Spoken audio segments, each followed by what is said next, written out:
Welcome to Risky TV. In today's episode of Risky Stories, we're going to talk about the unfortunate murder of 43-year-old billionaire and Cash App founder Bob Lee. If you're new to this channel, all I ask is that if you enjoy this episode, drop a like and subscribe for more content like this. Bob Lee, the founder of Cash App, has sadly suffered an untimely death on April 4th of 2023. Before going to the hospital, Lee can be seen on surveillance footage staggering from apparent wounds, trying to flag down a car to get its attention, then dropping to the ground on the outside entrance of a lobby.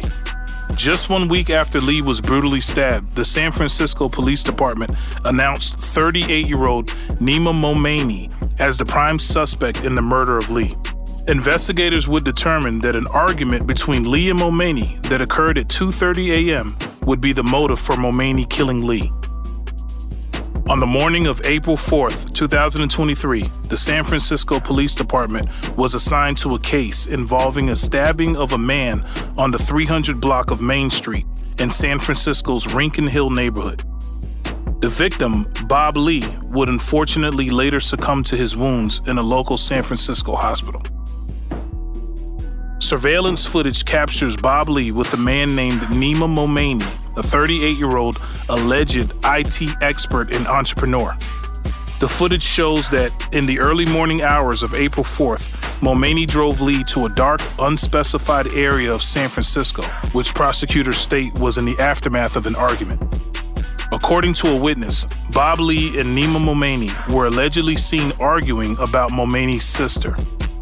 The witness claims to have heard Momani questioning Lee on whether his sister was doing drugs or anything inappropriate.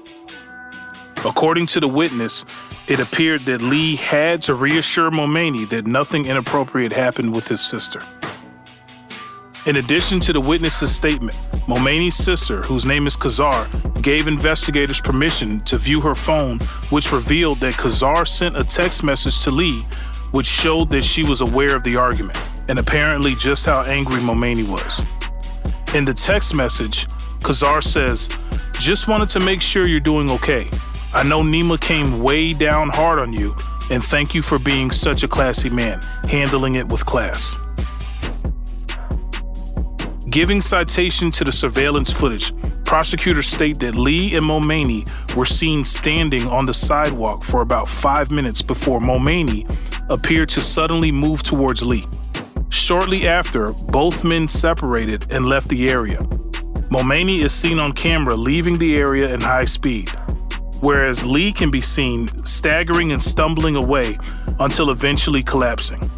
Lee is also seen trying to flag down a car which drove away from him. Lee would end up being able to call 911, where he was able to scream for help, saying, "Someone stabbed me."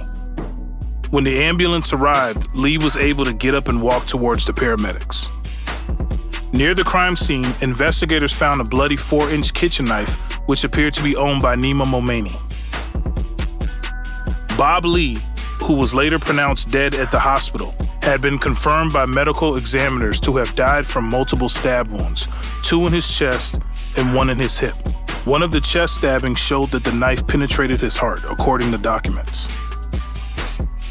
Prosecutors, along with many civilians, believe that the attack was premeditated. The main argument for premeditation is that Momani drove Lee to a secluded area, which was in the opposite direction of his hotel, and that he had a kitchen knife with him the whole time. Now, this is just a totally ugly and devastating situation. Here we have the founder of an app that arguably changed the way that the entire world sends money to each other. A 43-year-old father of 2 whose life was senselessly taken away by somebody's uncontrolled anger. Or was it jealousy? Or was it a combination of both? Nothing can ever justify the act of a careless murder. Nima Momani made his official court appearance on April 25th of 2023. This concludes part 1 of the Bob Lee murder story. Stay tuned for part 2. I got a story to tell. I got a story to tell. I got a story to tell. I got a story to tell. I got a story to tell. I got a story to tell. I got a story to tell. I got a story to tell. I got a story to tell. I got a story to tell. I got a story to tell. Come on, Chris. I got a story to tell. You looking mad cause you born as hell. You looking worried as hell. I got a story to tell. I got a story to tell. You mad at me cause you born as hell. And that's why when you speak, half the people ignore you. And the other half snoring as well. I got a story to tell. It's like when I came on the scene. It's like they immediately dropped. Like some must have tore and they fell.